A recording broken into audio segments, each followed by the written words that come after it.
like I woke up, literally my phone was blowing up. Like tens of calls and messages from my family, from strange numbers, from the Miss Iraq organization. And yeah, basically that's, when I spoke with my family, I'm like, what's going on? And they're like, the picture you took, like we were getting death threats. My guest today is Sarah Idan. In 2017, Sarah was crowned Miss Universe Iraq and selected to compete in the Miss Universe pageant.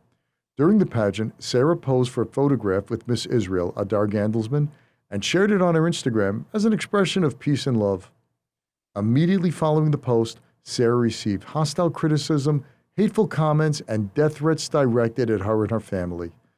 This experience linked Sarah and her Israeli counterpart in a story that sent ripples throughout the entire Middle East region solely because she, an Iraqi, posed with Adar, an Israeli.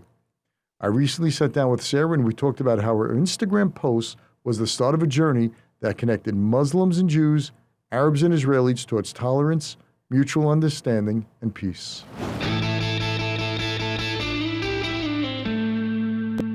Sarah, thanks so much for coming on the show. I greatly appreciate it. I've been looking forward to it for the last couple of weeks when you told me you were coming on the show, and I've been watching YouTube videos about you, podcast, and absolutely amazing stuff.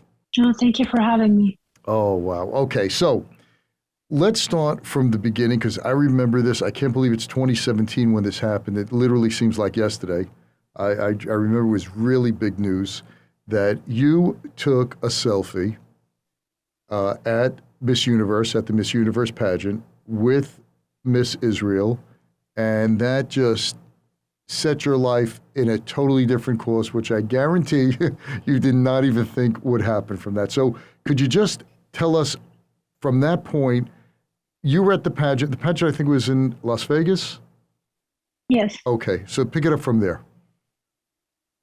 So yeah, basically I went, to Miss Universe pageant. I was really excited. It was the first year that Iraq joined the pageant since the 70s. So I was, welcomed, like all the girls, they were excited to meet me, like the staff, they were really excited. And yeah, part of the pageant, like when I went there, I remember like all the countries, they were walking up to me, they wanted to meet me because Iraq is back in the pageant, except for Adar. She was afraid to approach me. And we were doing a photo shoot and I saw her, we waved at each other, and then she came over and she said she was told not to approach me. And okay, I said, so let me stop yeah, you. This is Adar. This is Adar Gandelsman, who was Miss Israel. Miss Israel. Okay, so yes. you and her, yes. you're at the pageant. She's scared. She sees you. Well, you see her, right? You smile at her. You just say hello because you're pumped. Everyone is coming over you. You're a superstar celebrity there. Iraq's first time back, and you're just being friendly, right? You're nothing more than that. Yes. Okay, go ahead. Yeah. And yeah, basically they told her not to approach any of the Arab countries because it could cause the Arab girls problems. And I told her, I said, no, I said, that's fine. It's like, are you sure? I'm like, yeah. I said, if anything, like we need to show the world, like we need to take a picture, show the world we don't have an issue. I said, this pageant, like we're supposed to be peace ambassadors. We're supposed to set an example for the girls out there. And we took a photo and we just captioned it, peace and love from Miss Iraq and Miss Israel. It was not political. There was nothing in it that should have caused all the rage. Okay, wait. Let me stop you. Sarah. When yes. you took that Instagram, right? When you took that selfie, rather. Yes, I took the selfie and she also took a selfie with her phone and we both posted it at the same time. But there was no like, wait, I thought I got a great plan to get a lot of publicity. Let's take a photo, you and I. That's not what was going through your head, right? No, not really. Like in that moment I was meeting all these girls. If anything, like I should have went and took pictures with Miss Venezuela or Colombia because they're always, they're always going to win. Or South Africa, like these are the top countries that they have the top followers and the top support in Miss Universe. No, we were like a small countries that really no one is thinking of. It's basically, like if you're playing soccer and Brazil is at the top, in Spain, and there is this Ukraine, like the little countries that no one cares about. So yeah, no, I honestly, like, when I took it, I was just thinking, you know what, like, I'm there and I need to be and behave as good as I possibly can, and I need to use this time to influence people in a good way. But I wasn't even thinking, like, as a lot of people, they know, I was born and raised in Iraq, but I've been living in the US since 2009, and I'm an American citizen. So it did not even cross my mind when I took the picture that people would have problem, because I live here in the US, and I thought that this ideology was just like, Saddam and Ba'athist party thing that they installed in Iraq, to hate Israel. I didn't realize that it existed after I left, and it was apparently because of the Iranian regime influence in Iraq. So yeah, I just took the photo. I went to sleep, and I didn't expect it. Like, I woke up, literally my phone was blowing up on, like, tens of calls and messages from my family, from strange numbers, from the Miss Iraq organization. And yeah, basically that's, when I spoke with my family, I'm like, what's going on? And they're like, the picture you took, like, we were getting death threats. They got a phone call, they got a death threat already. Like, it was probably, I don't know, like, I went and I took the photo, maybe it was like around 8 p.m. and I went to sleep and I woke up the next day. It took maybe 12 hours, I think, for them, like, to get that, which is insane. And yeah, basically during even that time when I took the photo and I posted it, they kept us, like, in Miss Universe, they kept us so busy that we didn't actually have time to check our social media. Like, I barely had the time to go and post something, so I didn't read the comments. Like, I know my Instagram was blowing up just because I won Miss Iraq and I was going to Miss Universe. So I was getting notification all the time. I never checked them. And yeah, they kept us busy. We would wake up at 5 a.m. and we had to be, like, downstairs by 6 or 7, and we don't get back to our rooms until 11 p.m., sometimes until 12. We're tired, we're exhausted. So we had to make sure we just, whenever we get the time, I will post something. And if I don't post, like the Miss Iraq, they're like, why are you not posting? People need to see what you're doing, in Miss Universe. So I would just post and leave my phone and not even check. And I found out from my family and from the Miss Iraq organization about the death threats. And yeah, and I spoke with the director, Ahmed Laith, and he told me that I needed to take down the picture. And he was yelling at me and saying, Wait, he said, you know what you've done. Who's yelling at you now? Who is this? Who's yelling at you? Sorry? Who was yelling at you? He was, sorry? Who was yelling at you? Oh, the director of Miss Iraq organization, Ahmed Laith. Okay, so this was He's, to him, what you did, you might think, not a big deal. But this was a big deal on that level. And your parents are living where now? They're living in Iraq, or they're in America? No, they left Iraq. I'd rather not discuss where they live right now, okay, for their cool. safety. That's cool. So where are they getting these? They're getting death threats? People are calling them up? They got death threats, and I sincerely, I doubt that. I think that maybe the Miss Iraq, they were the ones who sent them that to intimidate them, to force me to take down the pictures, because they were in touch with my family. They had my family's phone number when I was in Iraq. My mom went with me, and she met with the director and all of that. So I think they were the ones behind it. Like, to me, it's impossible. How can they get, a death threat from a strange number, like, so fast, But the Miss Iraq, they basically, they told me that they had the Minister of Culture and Tourism or something like that. The ministry called them and they said, we will take your license. And basically they were telling me, they said, what you did is, like, you're being traitor to the country. And like, they would take you to jail. They would kill you. Like, you need to take down the picture. And I said, I kept saying I didn't do anything wrong. And they said, yeah, you did. Like, you spoke on the behalf of Iraqis, like, you're supporting the Israeli government. I said, I'm not supporting the Israeli government. All I said, peace and love from Miss Iraq and Miss Israel. This is about the people. This is not about governments.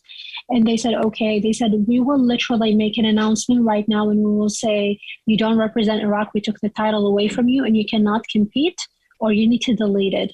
And I said, I'm not going to delete it. I said, because people already saw it. And if I delete it, I will just look like I'm an idiot who doesn't know how to act, or, or doesn't have an opinion. Like, if anything, this will makes me look bad, not just for the Iraqi people, even in front of the Miss Universe.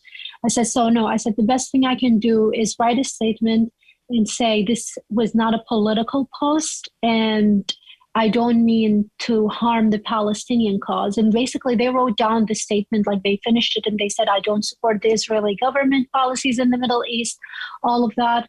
And yeah, and that's what I had to post right after like the picture.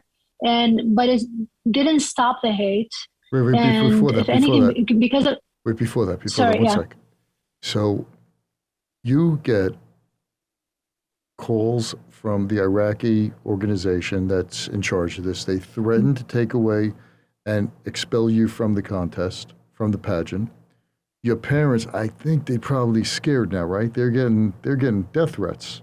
So are they a little upset at this point? Like, are they saying, no, Sarah, actually, take down the thing? No. So it's really interesting. So I talked to them, and they were the only thing I would say that could have caused me to delete the picture. But instead, they said, don't delete it. They said, no, keep doing what you're doing. Like, we're leaving Iraq. I said, are you sure? And they said, yeah, we're sure. Because I already had family members who were living in another Arab country. And they said they were just going to move and stay with my other siblings. And they left within 3 days. They left where? They left where? This Arab country or They Iraq? left Iraq. They went to a different Arab country. So they're in Iraq when you're getting all these threats and your parents are telling you, don't take it down. Is that right? Mm-hmm. Wow. That's crazy. Yeah. They said, it's not your fault. They said, this country, effed up, basically. That's what they said. And yeah, they just continue doing what you're doing. Okay. So wait, let me ask you something. Yeah. I don't know. I thought we were under different history here. So I did not know. I thought we had, America went into, and I think you served, you didn't, I know you served in the U.S. Army, right? As a translator. As a translator, right. So that was a pretty serious position because if you were caught by the other side, they wouldn't, especially a woman, they wouldn't treat you so kindly, to put it mildly. Mm-hmm. So you volunteer in what, 2009 or so? 2008. 2000? Say it again, we got a squelch there. 2008. Okay, how old are you at 2008 about? I was 18. I actually got the job on my birthday in February. What motivated you, a good Iraqi girl who grew up in probably a very nice traditional family, what promoted you to join the United States Army in Iraq? I'll tell you. Okay, so it might be a little bit of a long story. I don't know, like, are you willing to listen to that? Because I got to go back in history. I own the podcast, so we could be here all day. So go ahead. So, I grew up under Saddam dictatorship, and throughout, like for 13 years under Saddam dictatorship, we've been told that the U.S., they hate us. They want to kill all of the Iraqis. Like, we only had like 3 TV channels controlled by Saddam. And, like you go like in the streets and everywhere you see like, they wrote death to America, death to Israel, Palestine will be liberated. There were their slogans. And, for 13 years, it was not an easy life. And no one likes Saddam. I don't think anyone, except maybe the people who worked directly for him. But we all, we used to joke about him. We used to make fun of him. And, like we see him, he's on TV, like smoking his Cuban cigars, wearing his fur. And the people cannot even find, money like to eat. We were under siege and he kept us in poverty. So no, we did not like him. But at the same time, we didn't know what was going on in the world. We were like in a bubble, basically. It's like North Korea. We have no way of reaching, the outside world, of talking to anyone to find out what's going on. And basically, yeah, so when the invasion happened and when the US came in, I remember I was on the street playing soccer with my friends. We were on the freeway. And we had no idea that the U.S. came in. There was no electricity, nothing. So we didn't know. The convoy just came in. And I remember I saw the convoy and I saw like the tanks and the Humvees. And I looked at them like, what is that? are those aliens? You know, like to me, it looked like aliens. Like my mind could not comprehend. You know, when you watch sci-fi, to me it was like sci-fi watching these alien ships like coming. Okay, so wait, so And this, let me just set this. This is yes, 2003. You're a 13-year three. old girl. Yeah. You're playing soccer, and all of a sudden you see American troops come in. And that night, I don't know how many sorties we had. We just came in there big time. And you, in your neighborhood, there weren't any bombs going off in your neighborhood? No, I mean, during the bombing, yeah, we were bombed. You know, there was a school, like my school actually, it was like 2 blocks from my home. And what Saddam did during the war, he put, what do you call them, like the anti-plane or something, like Missiles. they shoot rockets Right, at right. So, yeah, so yeah, anti-aircraft. Anti-aircraft. yeah, he put his military in those, like in every school in every neighborhood. And I remember when during the war, when an airplane would fly and we hear it, and then they start shooting at the airplane, and my dad would just curse at the people and curse at Saddam. He's like, will you stop shooting? Like they're gonna bomb the entire neighborhood, they're gonna kill us. So even in that moment, we knew if we were gonna die, it's because of Saddam and his strategy of literally putting military in neighborhoods in zone. And that's civilian neighborhoods, actually, right. yeah, and Civilian that's what neighborhoods, right. happened. That's what happened. They bombed the school, and I remember because of the explosion, all the glass in our home was shattered, and some shrapnels came through, like from the back, and it was crazy, like and it's all because of his military strategy that doesn't, uses us as expandables or whatever, and and basically, yeah. So we did not like him. We wanted him gone. But when the U.S. came in, we didn't know what was. First of all, I'll tell you this: not a single Iraqi who was living in Iraq thought that there would be U.S. invasion. Not a single one.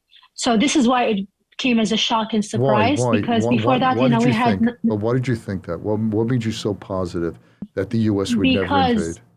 because first of all, we had no news. We had only the Ba'ath regime news. We had only 3 channels, and they told us what they believed. And also because we had only 2 wars, like with the US, we had bombing in 1990. And then we had another bombing. It was 1998, I think, like during Clinton. It was like happened for a couple of days. And every now and then they would bomb us like for a few days and it stops. So I remember at the time, no one thought there was going to be invasion. I remember I used to like right before the war, like there was a time when things got a little bit weird and strange, and there was like quiet. And I remember I always used to wake up, like I used to wake up at like 4 a.m. or 3 a.m. because it's the only time where you could get a signal on the radio, and you get some radio stations that Saddam, like because they try to they use something like to block the radio, They so we jammed it. cannot hear the Right. radio. They jammed the And channels. there was one, yeah, and there was one channel is called Qanat al-Mu'arada. It means the resistance. And there was another one called Radio Sawa, which was Lebanese. And I used to wake up very early, like 4 a.m. just to hear them because it's the only time you can hear them. And I remember I heard Radio Sawa, which is Lebanese, but it's international news. It's very recognized. And I would hear them like a little bit. And I heard they're sending, I don't know how many thousands of soldiers they reach the Gulf. And I heard that. And I remember I went to my dad. I said, Dad, I think there's going to be invasion this time. He's like, nah. I'm like, Dad, I heard it on the radio. It's like, nah, like you hear many things on the radio. It's just, they just going to bomb us for a few days. That's going to be it. But I had a little bit of suspicion that it might be different, only because I was hearing thousands of soldiers coming. They just reached, their ships, like they were in Saudi Arabia or something, like they were in the Gulf, like preparing to invade. And I heard all of that on radio. So yeah, none of the Iraqis thought there was going to be invasion. We thought the US is going to bomb us for, maybe a month, and they will retreat. So bombing was like it was like, all right, they'll bomb us. It's like for an American, it's so weird to even think that, that, all right, we're going to be bombed today, and so school might blow up. So you're saying, all right, so the bombing, it'll be over soon, and that was it. Yeah. And this is a 13-year-old girl who's saying this now, right? You're listening to the radio. Okay, your parents are telling you, go back to sleep. It ain't happening. So now you're playing soccer. It's 2003. Yeah. You see convoys of U.S. troops coming in. And what are you thinking? Well, first I froze in my place. I couldn't move.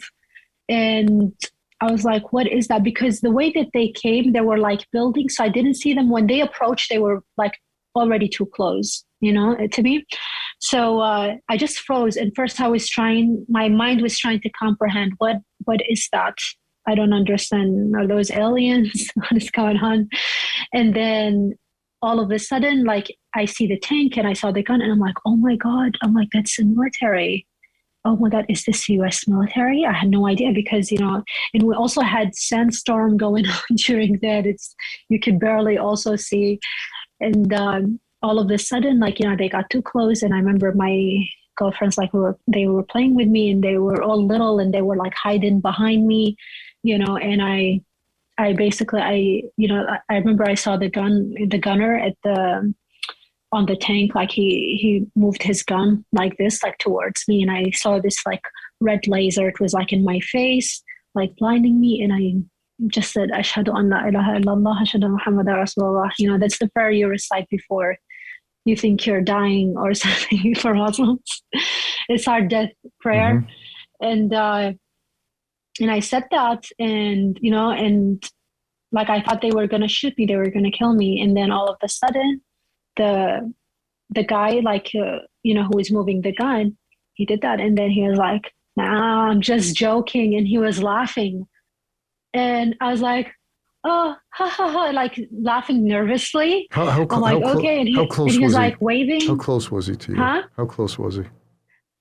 I don't know. How would I describe it? And how can I describe it? It's like, I really don't know. Like we use meters. Like I don't know. It's different. I would say he's like. So he's close. I really don't know. Okay, he's close enough. But he's close that enough you could see him. That you could see him, and you could see his eyes. I could see him. Yes. Okay. And they kept moving. They did not stop. And then he was like, hi. And so we all like just started like waving back nervously, hi, and smiling, like, please don't kill us. Like we'll wave, And then they came near us, they stopped, and then they all came out and they started giving us pamphlets and giving us flowers and giving us candy. And I'm like, what is going on? And I read the pamphlet and it said, we are not here. We're not here to kill you. We're here to help you and free you from the Ba'ath regime. And I remember like I took it and I ran to my family. Oh, and it said something really funny. It said, if you know any Ba'ath party member, you need to turn them in. Help us like turn in any Ba'ath party member. And I took it and I ran to my family. I'm like, oh my God, they're here. The Americans are here. And, and I showed them the pamphlets and they looked at us and we just looked at the pamphlet and we started laughing hysterically because the pamphlet said like, turn in any Ba'ath party member. And in Iraq, once you turn 13, you have to join the Ba'ath party. So by definition, all my family were Ba'ath party except for me. And I'm like, okay, I'm going to turn you all in. And we're laughing. Are we going to turn in the entire Iraqi, But that should tell you how little the U.S., like their misinformation, like when they came in Iraq, they were not completely prepared. That should tell you that we were laughing at what they were asking of us. But anyways, that's when they started coming, like they came to our neighborhood and, they took off their helmets. They were like playing soccer with us. They were just so nice. And, they were trying to communicate and everyone was so happy. People were dancing with them. I don't know if the US media showed it. I hope it did, because when I come here, when I tell people that, they're like, what?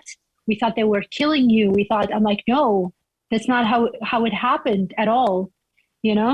So basically they came, like they were so sweet. And I remember we had like amusement park like it was next to our home. And they came and they brought like power generators and they generated them. So it was literally an American soldier sitting, like operating the Ferris wheel and operating like all the things for us, as kids, and we're playing. And it was for free for the first time. We don't need to pay to get on the Ferris wheel. It was just a really weird, interesting, but also it was a fun time. And I remember at that time, this is when I really wanted to learn English because in school, like they taught us the basics, like how are you good? What is your name? That's it, And I started teaching myself English by listening to music. And, that's when when the US came, they brought us satellites, and every family installed satellites in their home. And all of a sudden we were getting from Europe, from the Middle East. And that's when we're finally, outside of the bubble, and we're watching, and we can see the world for what it is.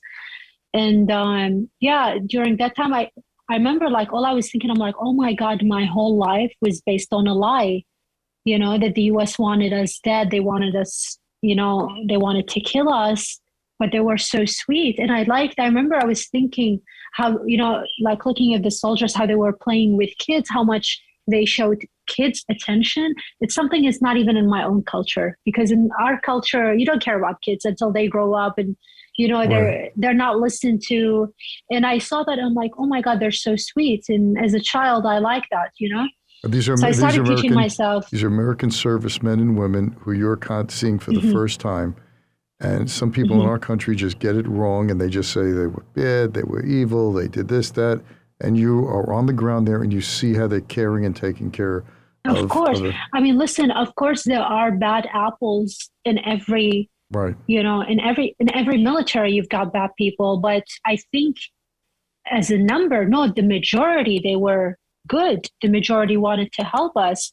There were a few incidents where, bad things happened, like, Abu Ghraib, like the prison.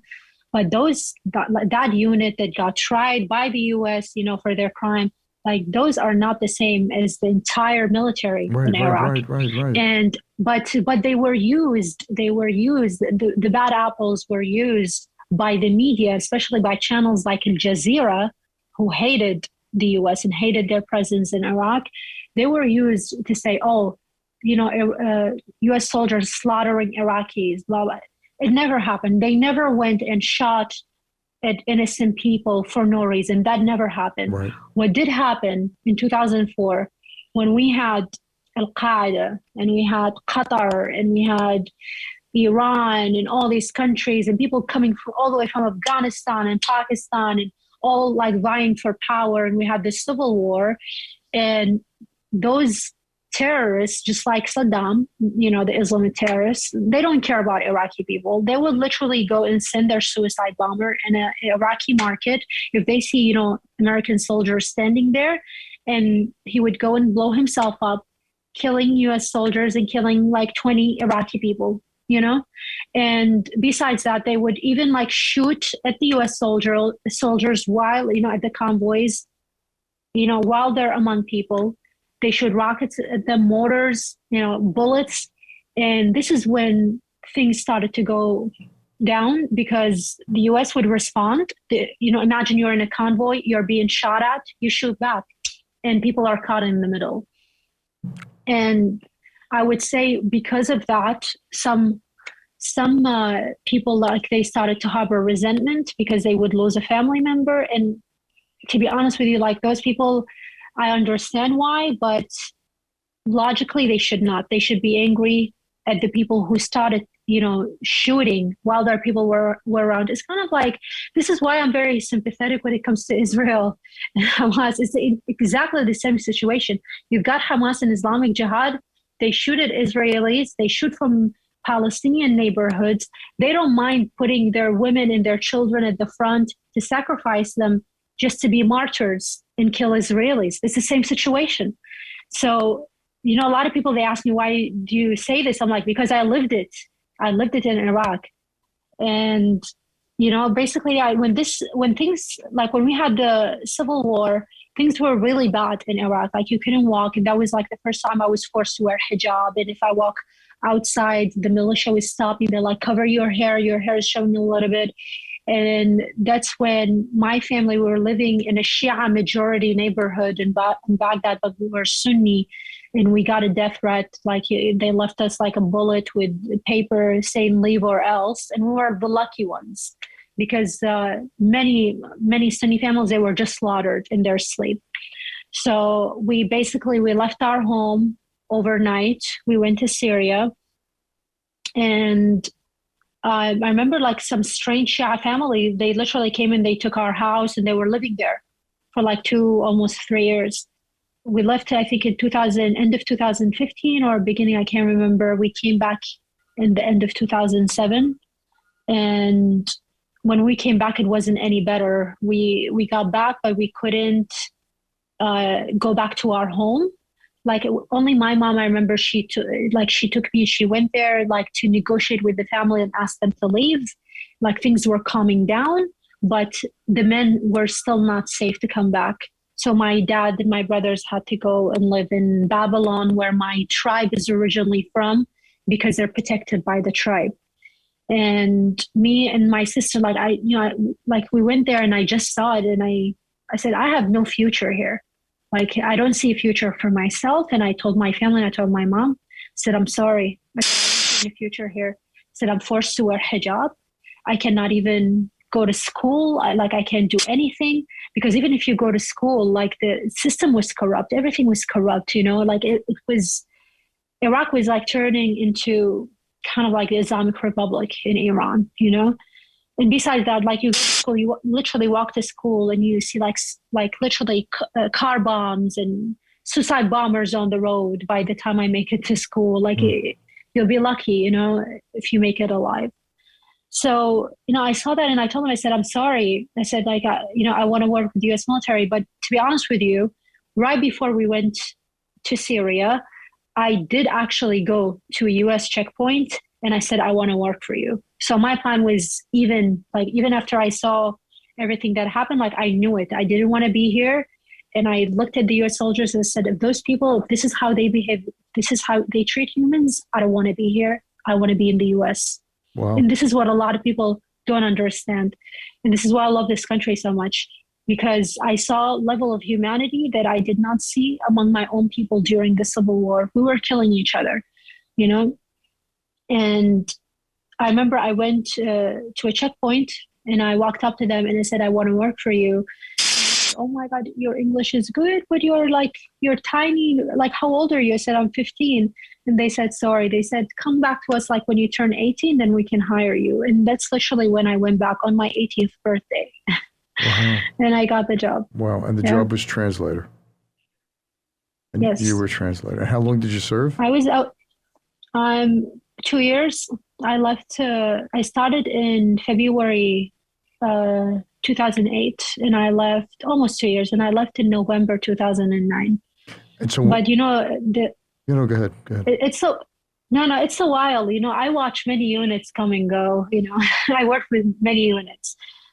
First, I was with the 4th ID infantry from Colorado, and then they left, and then we had Arkansas National Guards, and then we had Texan National Guards. And yeah, it was a good time. But, like my job, even though I was a translator, that's not all what we did. Like my job was literally like doing everything that a soldier did, but, getting paid a salary like I was a translator and getting none of the benefits, that the veterans had.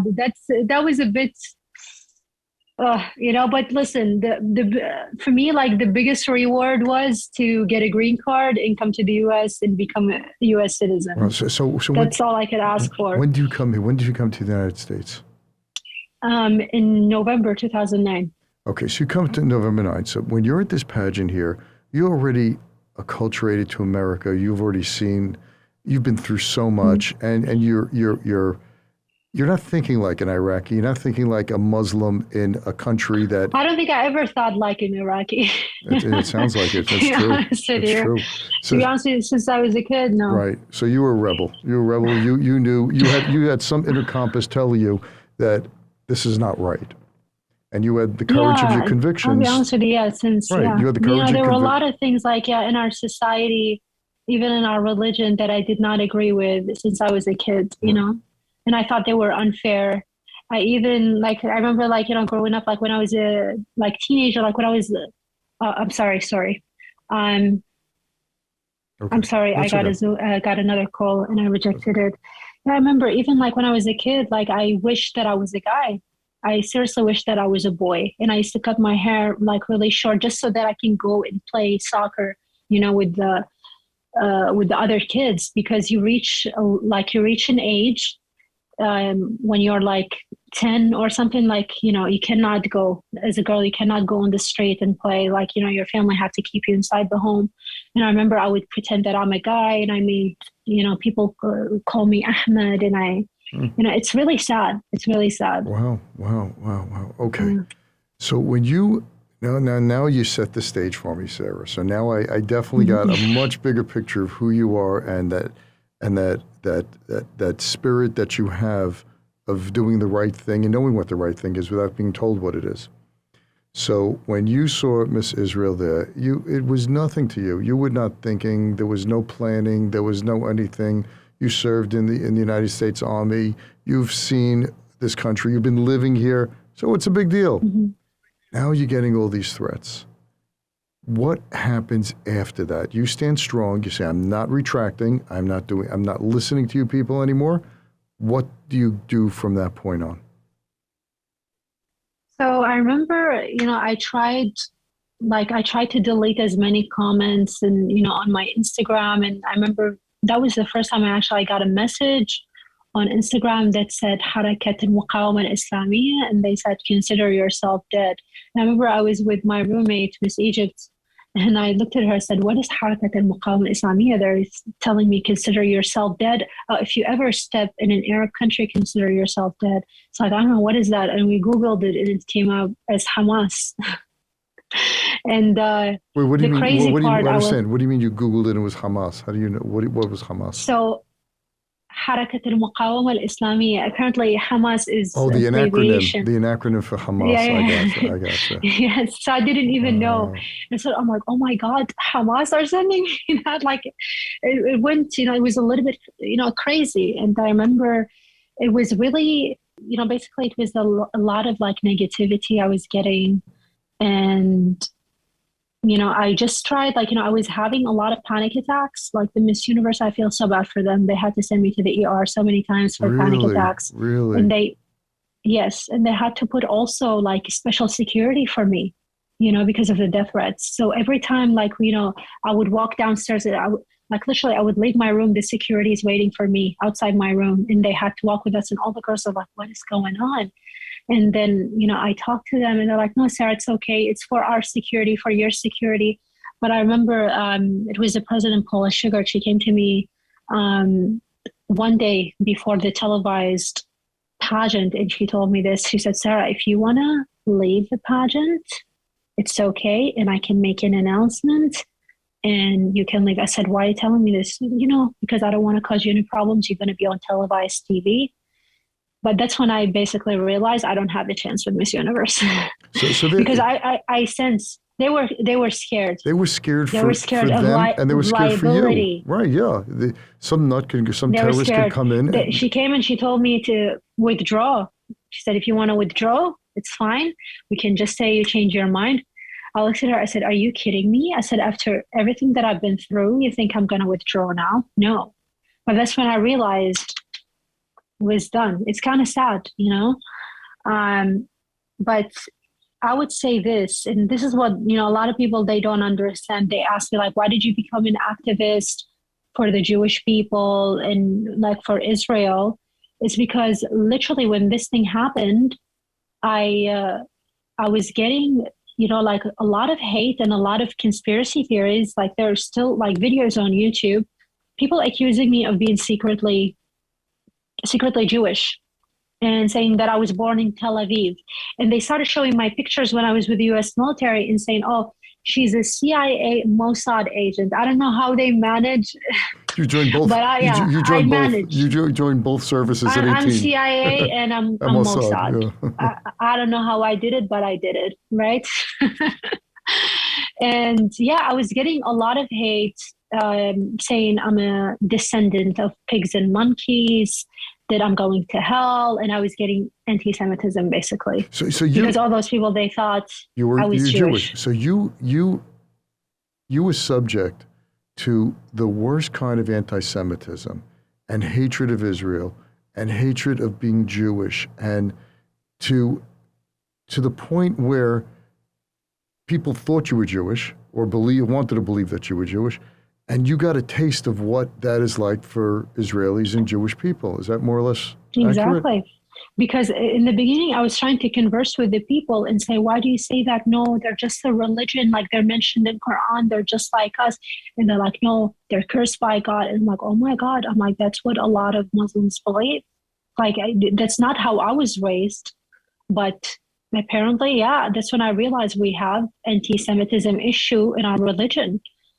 And like I remember, like many accounts, they even had like pictures of Hitler and like in some other Nazi leaders, and telling me, oh, Hitler like should have finished the job. Like it was, and I still get that, by the way. This is something daily.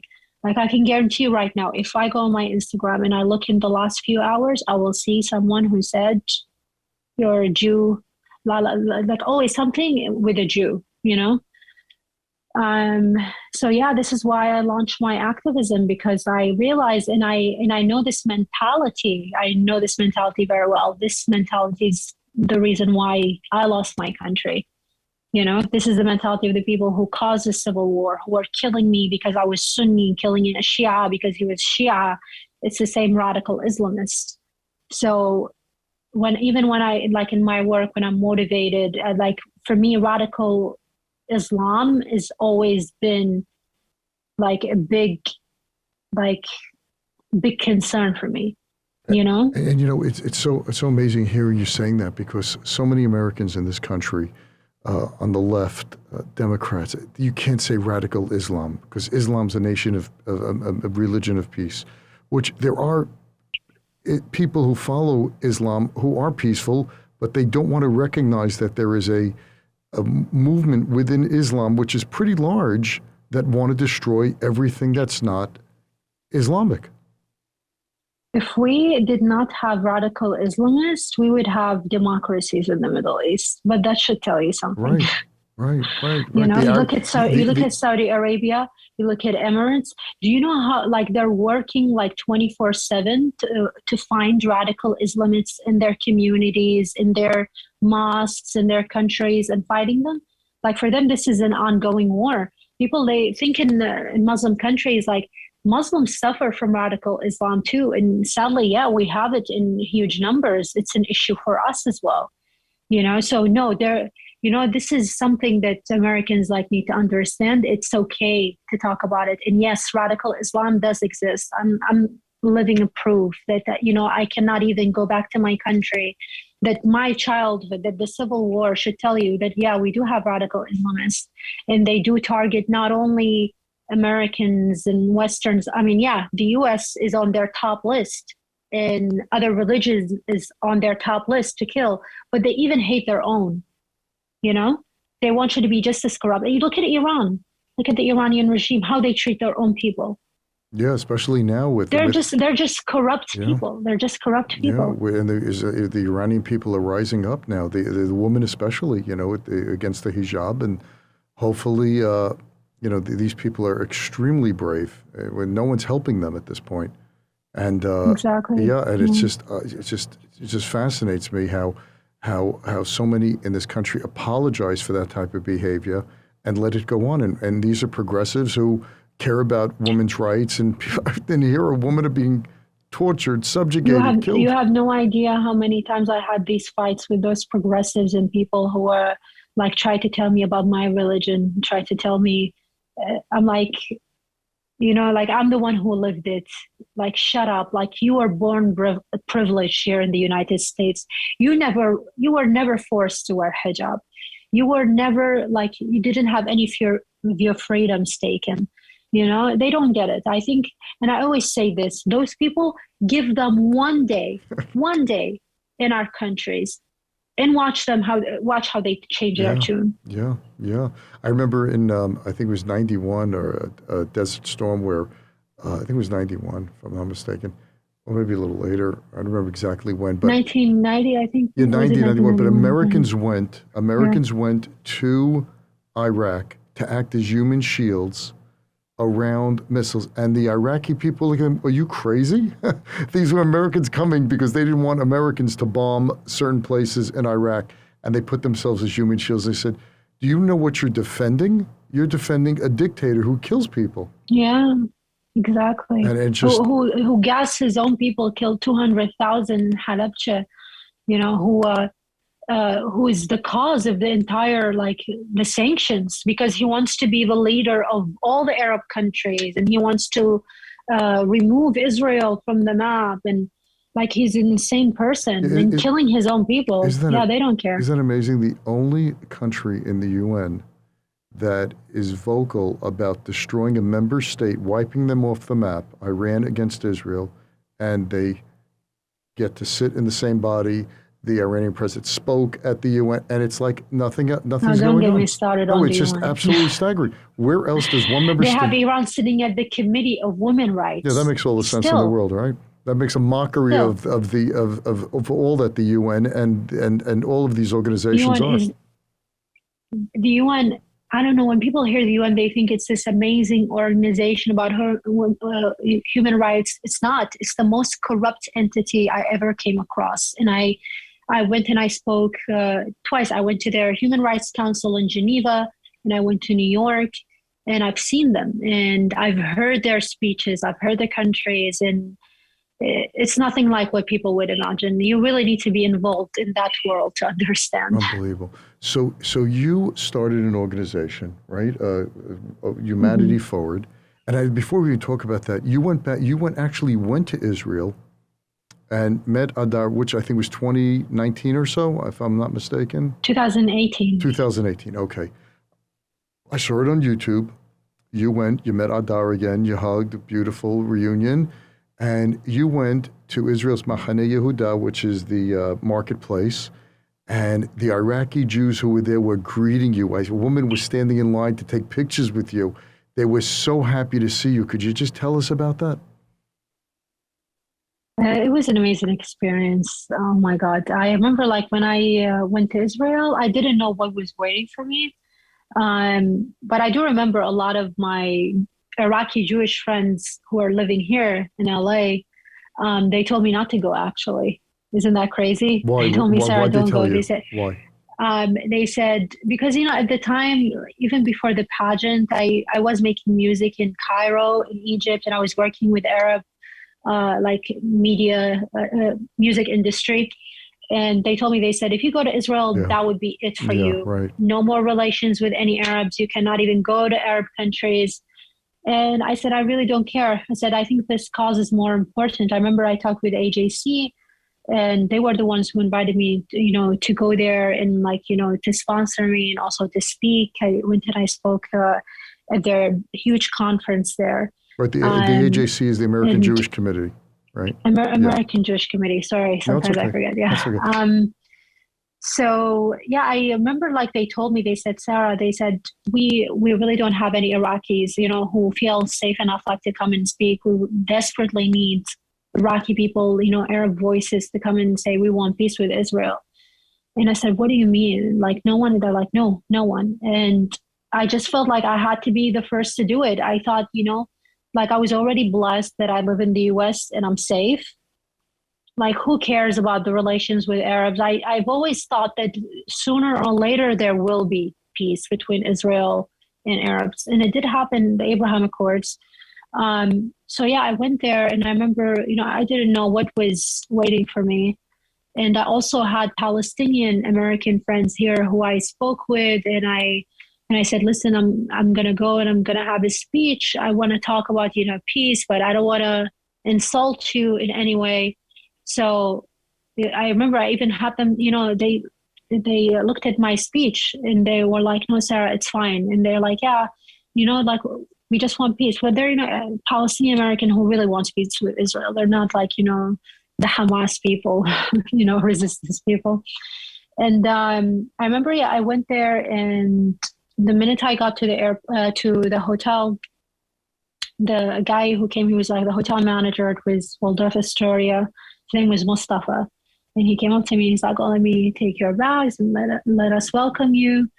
I said, "Wait." I said, "Your name is Mustafa?" It's like, I'm like, "You're an Arab?" He's like, I'm like, "What are you doing here?"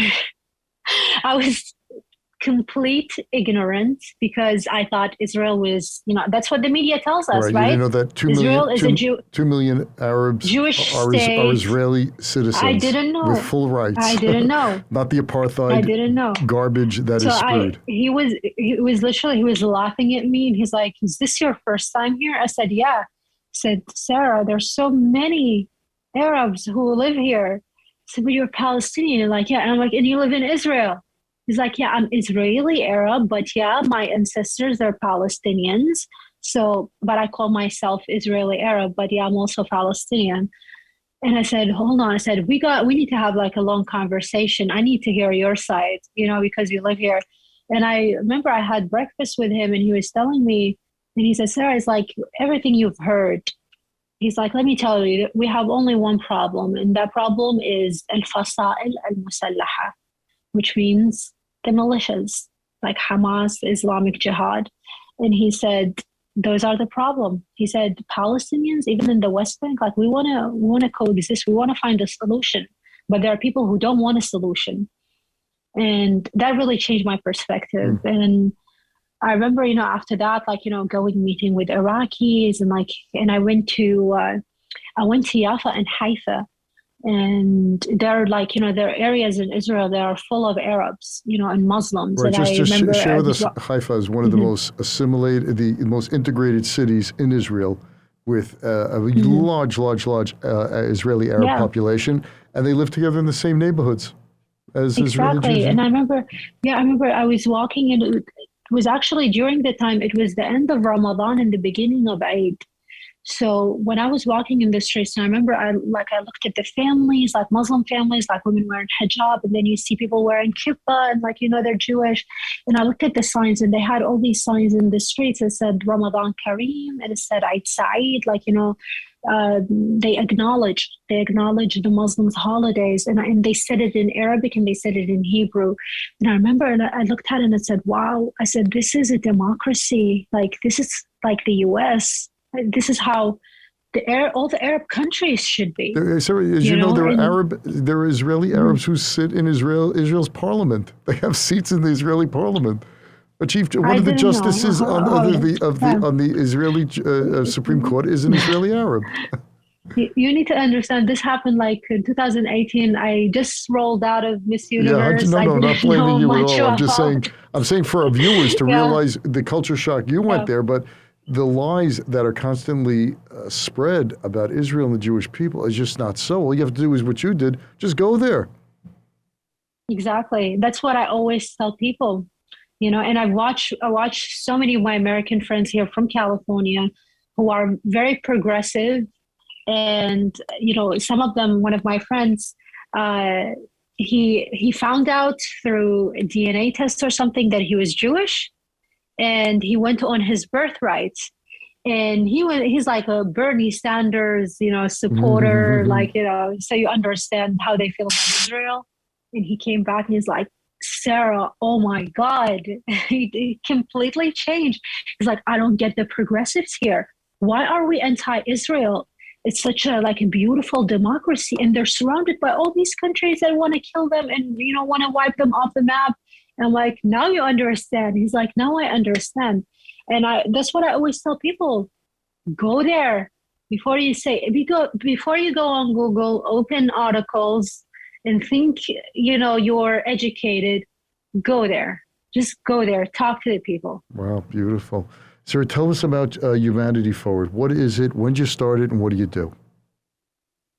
I started Humanity Forward at the end of 2018.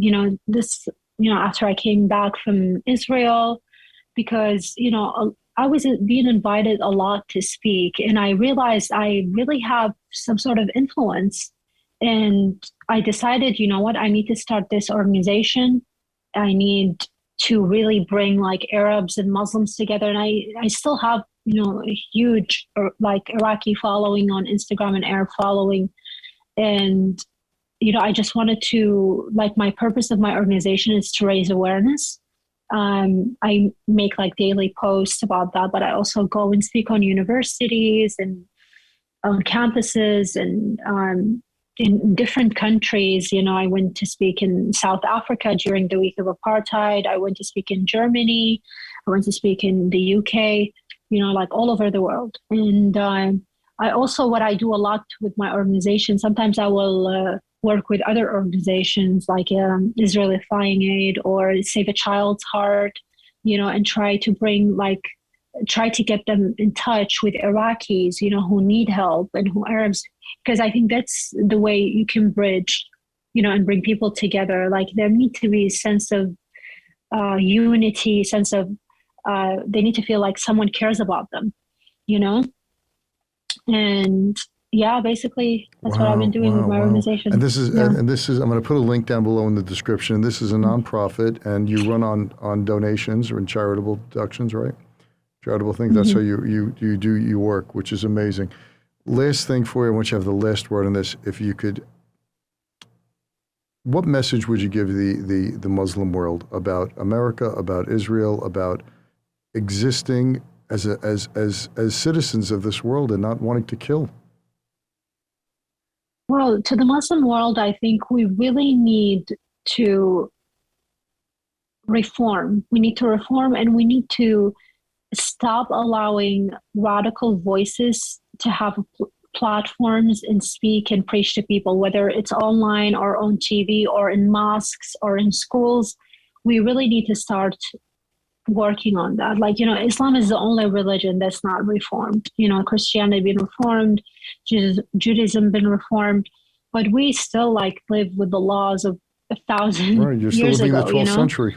You're still living in the South Sharia law. Exactly. And, but the good thing, I think a lot of the Muslims now are waking up in the Arab world. I would say, I don't know about other countries, but in the Arab world, they're waking up. They're becoming more not westernized, they're becoming more free. We always say westernized because that's where freedom came from. As Arab people, we look at the West and we're like freedom. And I think they became more like the West in their freedom. But we really need to focus on that, because in the Muslim world, we tend to get more defensive if we feel like our religion is under attack. And it's normal reaction. Yeah, we should do that. But we should not get defensive if it's someone who is radical, or it's a radical thought or radical policy that's being questioned. We need to draw a line, I would say. Yeah, wow, great message. Sarah, keep doing what you're doing. God bless you. It's just amazing. All from one selfie. That's folks, I'll put it in the description. I'll put a link to that one selfie that sparked an organization that got you on speaking circuits, that also got death threats, but you're speaking the truth and the courage that it takes, because let's face it, not everyone could do what you do. And you know that, right? Thank you. Yeah, but I think since I came out, and spoke, I think now a lot of Arabs are doing that, especially after the Abraham Accords. So hopefully we'll see more people in the future. Wow. Are you hearing that from your friends? Are you seeing that in the people that you know? Are they telling you that? Oh, definitely. Things have changed. Like after the Abraham Accords, they changed 100%. The Arab countries, especially the Arab countries now, they're trying to build relations with Israel, like Emirates, Bahrain, even Saudi Arabia. They're trying to do that.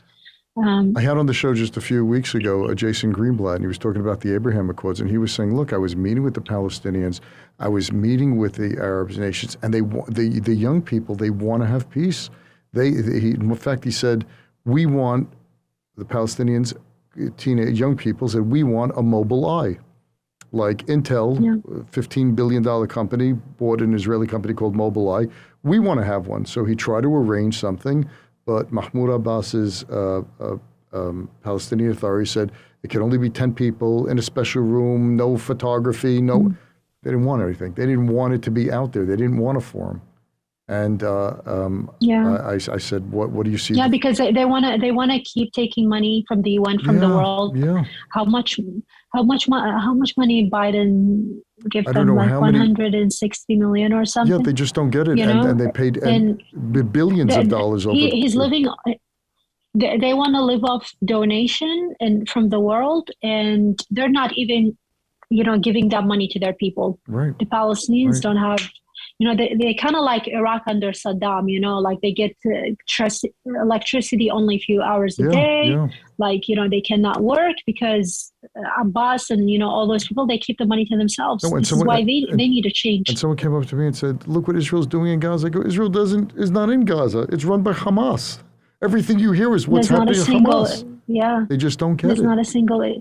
Yeah. And they need to understand the people who are funding Hamas are like terrorists, like the Iranian regime and like the Muslim Brotherhood, people who hate the United States, who hate Israel. This is not about helping Palestinians. This is about killing all the Jews. Like this is literally, you look at their flags, death to the Jews, victory to Islam. Like this is their ideology. So no, you're supporting genocide of the Jewish people. You're not supporting freedom. Free, from the river to the sea, Palestine will be free, which means wiping out the Jewish state. They don't understand, why can't they understand even Egypt would not let, they have, a siege on Gaza too. They would not let a single Gazan through the borders. So this is not just Israel. This should tell you that even Arab Muslims don't want them in their country because they know how dangerous they are and they're radical. Yeah, just amazing. Folks, the amazing Sarah Idan, who just took an Instagram, thought it was an innocent thing, took a picture, posted on Instagram, and changed the world. Sarah, thank you so much. God bless you and continue to do great things. Thank you. Thank you so much. Thanks for listening to this episode of The Charles Mizrahi Show. If you're a new listener, welcome. If you've been listening for a while, we're glad to have you back. Either way, we'd love to know what you think of the show. Please leave a review if you listen on Apple Podcasts. Reviews make it easier for others to find the show. You can also see the video of the interview on the Charles Mizrahi Show channel on YouTube.